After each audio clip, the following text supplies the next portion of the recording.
This was a place where fur traders came and put down roots. Some of the places seemed very unlikely places to grow crops.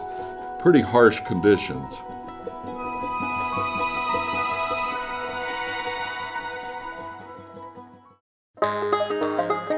Wheat has been growing in Washington since the 1820s. It was brought here by early pioneers, and people milled it into flour for bread. It was first grown in Hudson's Bay Company outposts and forts. The Hudson's Bay Company wanted to see those posts become as self-sufficient as possible. So there were efforts made to grow crops around fur trading facilities, Fort Vancouver being a key one of those. The settlements often exported excess wheat to Europe from ports along the Washington coast. In the 1860s, more people settled in the Northwest, and they discovered that the Walla Walla area was good for growing wheat. Gold was struck in the mountains around the inland Northwest, almost every mountain range, and somehow those people needed to be fed. Wheat became one of the crops that was very possible to grow. But those miners and packers who had seen this country not only in the spring, times where they could see the native grasses growing, they put down roots and started farming here. Growing wheat became something that worked. Wheat growing spread north into the Columbia Plateau and east to the Palouse region. Early farmers harvested wheat fields with massive 32-horse combines and large crews of men. Women often cooked for the large crews in cook shacks in the fields. So then the market for wheat involved putting together 200-pound bags of grain and or bags of flour.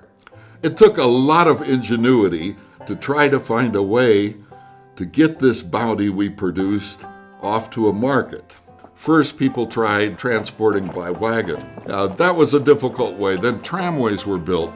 Crews working on the tramway loaded sacks on wagons at the top of the Snake River Coulee. Those wagons then traveled down the tramway rails to warehouses and docks on the river. And getting steamboats up the river was an interesting endeavor, too. Those steamboat operators were fearless coming up the river. It was a dangerous proposition. They made it through.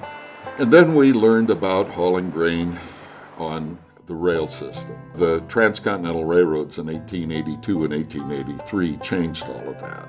In the 1950s, farmers replaced horse teams with motorized equipment like tractors and single-tire trucks. Farmers could get more field work done in less time with the new equipment. New motorized combines made the harvesting process less labor-intensive. But diseases and pests still plagued the crop. Researchers at Washington State College worked to improve wheat and to find solutions to these problems.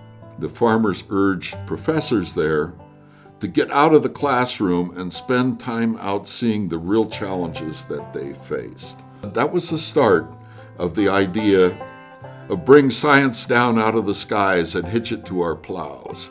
The idea of the university, the college in those days, and farmers and local businesses working together. And what a fine approach that has been. Farmers joined together to form the Washington Association of Wheat Growers, which tries to solve problems like unfair transportation rates and unfair regulations. They formed the Washington Wheat Commission to build relationships with overseas customers and to fund research on pests, diseases, agronomic issues, and other challenges. Research on various wheat varieties also improved. It was when Orville Vogel of the U.S. Department of Agriculture, based in Pullman, led the way with crossbreeding that then revolutionized things, because not only could you replenish the nutrients, but you could convert those nutrients into kernels of grain instead of stalks. That made 100-bushel wheat a reality in the most favored regions. But it's always been a battle to stay ahead of ever-evolving pests that could harm the grain. So that process of working to develop new technology has been really interesting. In the 1950s, farmers began exporting wheat to Asia and the Middle East for Asian noodles and flatbreads. Whitman and Lincoln counties continue to be the top 2 wheat-growing counties in Washington and in the entire U.S.